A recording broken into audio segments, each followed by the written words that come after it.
Крупная авария произошла на пересечении улиц Большая, Клары Цеткин и Боевая. По предварительным данным, девушка, водитель «Пежо», выезжая на дорогу, пропустила не все автомобили, которые должна была пропустить. И тут же лоб в лоб встретилась с грузовиком. Подробности знает Салават Мухаммадуллин.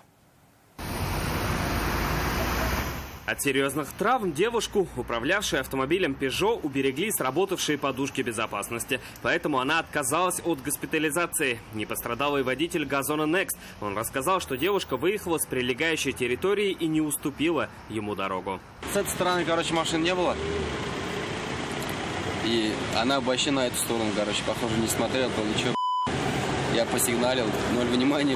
Особенность этого участка дороги в том, что водитель, выезжающий с улицы Большая, должен пропустить автомобили как слева, так и справа. Видимо, засмотревшись на одну сторону, девушка забыла про другую. Как итог, грузовик снес легковушку. Водитель многотонника, имевший приоритет в движении, уже не мог избежать удара. Сколько смог, как что-то машину еще остановить же надо. Я ехал где-то 60-м. Она как-то объяснила, что ли, из-за чего так? Да, она плачет еще. В шоковом состоянии. И права, похоже, недавно получила.